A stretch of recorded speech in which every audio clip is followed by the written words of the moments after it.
Ang nitabo, panahon mo kini sa 2019, mayor ani na ako mga kapitas kinabuhi, si Mayor Dagang. So, muna nga nag-apply limited tayo sa ilang sa Bispitas Barangay Panabol na may nakulingon na private na yuta na ilang acquire. So, nakita nga doon na irregularity nga illegal na pagtrabaho. Ipatula ko man makatag si Mayor Dagang na sa permit ang ilang giyatagan katulad po siya po katulad yung no objection sa court of list nag-apply sa limited tayo. So, nakita nga na murag rate na na-damage base sa pagtrabaho silang bako. So, mag-ipaundang sa dinar sa BIPAR. So, apres na ng LGUs kung kita nagpaundang 2019. So, until now, wala trabaho sa kayo na ito since 2019. Yan ka na pa yung time COVID. Oo. So in short, wala siya na-issue ng ECC?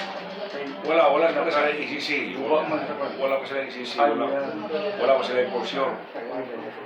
So, ang naitabo, maong nagka-meeting sila ni Mayor Dagang, uban ng Regional Director sa BIPAR, si Duduro Bacolod, BIPAR ay may malumbong sa Alimgid Kay. Kaya nangungat mga na sila, ang dami siya tumabot o 400 million ang penalty na bayaran sa Alimgid Kay. So, ang natabo pa, abot sa karon sa last April, sa September man ta, yan ay ang Pinro o ang BIPAR kaya nangyayos sila nga mag-joint meeting sa LGU. So, ang topic mao nga about itong limited kay na mga kaso, di ba? So, kaya akong BIPAR na nangita naman sa natin siya manumbong at ako man manumbong ang BIPAR base sa istorya ni Regional Director Bacolod. Oo. So, yun sila man ako nang malayo ng ilang sumbong ito ang ilang mga tao nag-ibag ko na ito ang Regional Director. So, muto nga nagkamag sa meeting, nasunod ng meeting, magtapok na ang mga abogado sa INR, abogado sa BIPAR, abogado sa LGU. So, maraming napil dito ang abogado sa probinsya ng Pagamanan, nakatuwa dito sa among meeting. So, mauling ipasinitutunan ang mga aplikasyon sa MPKI, kung sa'y mga regularity sa ilang mga papel. Regularity, so nitabo, nakita sa attorney's office, through attorney ni Pakana, walay regularity na nitabo sa CPO. Walang nagpirma na sa mga permit. Kung nilang katong yung section sa portion o katulad yung potential. So, mga nga ang nagtabo, nasabutan ito nga ako file ng kaso, ang komisyonator nila. So, sabi ni Gita na kamulo ko magaling meeting sa Kapitulo ng Malumpong. So, pagkawaman niya na, nagawa sa minutes ng LGO, muli witness. Kung niya ang provide sa ito ng mga lacking documents, lacking evidences, ang munisipyo. So after 2 weeks, nasulat ang Provincial Legal Office na may authority sa Sangguniang Bayan to file a case against Alfred George ng Lingkit Kay. So sa lumatag ang Sangguniang Bayan itong base sa minutes ang LGO witness naman daw ang itong mga supporting na ng mga papel, mga ebidensya na mo i-provide. So, ang kasuhan, ang Lingkit Kay, kasuhan. So, niabot din sa punto nga ang Vice Mayor o tulong kagawan ng oposisyon o ang kapitan sa Manabol ipadto sa opisina sa gobernador. Pasir sa ilang istorya na mo. Subong mo sila sa ako. So, pagkanto rito, pagsulod sa opisina sa gobernador, nakakabuklan na ang mga annexes ng mga documents. Di ba pinuhan sa tagsa-tagsa? So, nangutan na ito sa kagawan nga kung sa mga nagipirman, ito naman yung authorities sa Sangguniang Bayan para nga probinsya na ito sa sumubay sa kaso. Dili ay kaya katulang ipirman, complain na ito kung saan ako. Ang Vice Mayor mo yung nag-complain ng tulong kagawan. So, ilan nila ba? Ang Vice Mayor tulong kagawan. So, karon magkaroon na desisyon sila sa other matters, imbitar ko nila sa Sangguniang Bayan, ito ko. So, ilan ako ang Vice Mayor na pirma makana nga ikaw ang Vice Mayor sa panahon sa akong asawa. Nasayod ka man kung sila nabo sa Lingkit Kay, apil ka na mirma. Ayun sa Mayor, masayod naman ng kay Dili pa kadili ko pirma katubangan sa gobernador. Sa kagawan magyapon ang istorya. So, pagkamanan na, yan mo rin ang among complaint na namin sumon. Ipadala sa Sumunay Panlawigan. So, ipatawag may 15 Diaz, not extendable pa yun. 15 Diaz, ayun. So, itong Tuesday, pasami sa among answers kung ano, 15 Diaz. Pag session na kauma, automatic na rin preventive suspension. Rekomendasyon sa Sumunay Panlawigan. Ano ang due process, anak? Ang due process. Nakahatag naman mo po. Answer. Oo, answer. Oo, niya. Anong napayag sa kaso ako dapat kontahan ko abogado sa... Ito karon na kung ipagi na ito ng korte, wala sila ebidensya.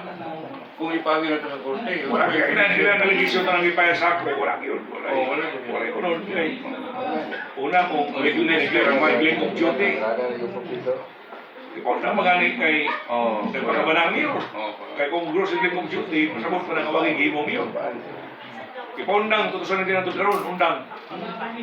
So, kung sabo masay, pagko magani meeting sa mga abogado, mga manumbong ng provincial attorney's office. So, maningling ka na. Or ang B-Park yun. O, ang bipa, nakaguba man. hindi naman ang call. Oo. Hindi naman ang concern.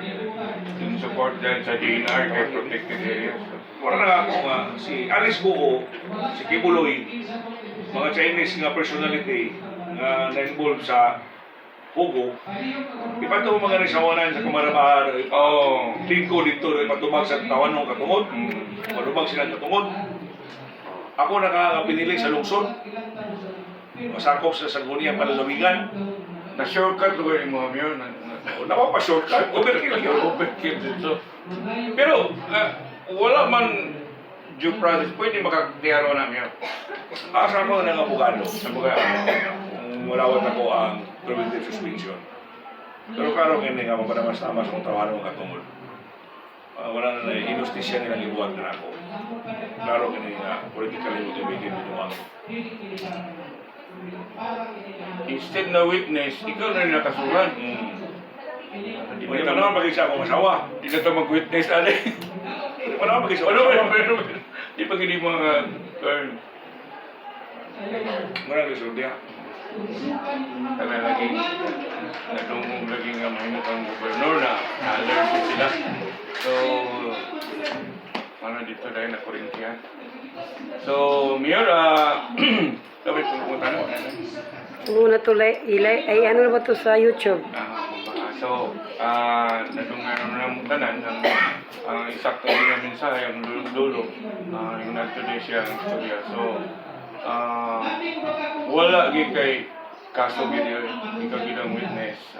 Pero ang naitamo nga ron, nakapirma sila na wala without knowing, wala nila gibasa kung sa tilang ipirmahan. So lang. Oo, dito lang. So, moraw. Saan pa nga niyo, nag-complain ng Vice Mayor ng Tulong Kagawa sa ako. So nataka nila sa hearing. Makukular sila dito sa area, o namamaging trabaho ko karoon nung ang tulad dito sa 2019. Makakala sila, nagpakaba ng provincial members sa Panlalawigan. Ang ilang trabaho, suspended na rin. So, wagan na nag-review sa mong tubang. Kami lang man mo, kaya ka si Buboy Sabal, imbis ng Alpara ang Ventures ang, imbis Alpara Ventures ang kaya yan pag-pronounce Alpara. Isa ko tawagin nag-review. Tsura-tsura. Pero salamat kayo sa mga panahon ng mga ating kanamo o hindi na muna sa mga tulad sa mga pagkitag-upawag na isakto kayo background. Mayor, kasi nga kung may pagpapatana, ang gusto niyo mga Department of State di pa para sa tanan. Ako lang ako'y pabusin mo na Panlawigan na ang ibo raman na tanan, pariya matagipili sa katawan, isin ako yun, kamo sa mga ibo sa mga Panlawigan, tatakaan ko ninyo buhay. Hindi man yung makatawakan nung tungod sa niloob o yawan nga una-una, basta na lang kamo papakanaw sa inyong hukom daw, gamiton inyong laom sa pagsusunod bago sa nako. Pariya matagipili sa katawan. So, maninawag ako nga din mo sa tanong mo ninyo yung trabaho diya. Kaya pwede ba rin ako mga mag-desisyon na policy suspension Huwag ka mo nakakulang inspection dito sa area. Huwag ka mo naka-review sa mga papel ko subitel ganyan sa LGU. So, mas may mapunuan na lang ang kinaiya ninyo. Kaya kung hinanapin mo inyong batasan, na pagkamagsisyon, takala mo ulit sa gobernador, o tagaan sa kwartaragan, na huwag kayo mahimo na kung dito mayang kalungan. Sumulang ka na kung masulti. Sige, salamat kayo lang makapili. Honorable Danilo Nagpata, Honorable Mayor din sa Pilipitan sa Masalitan.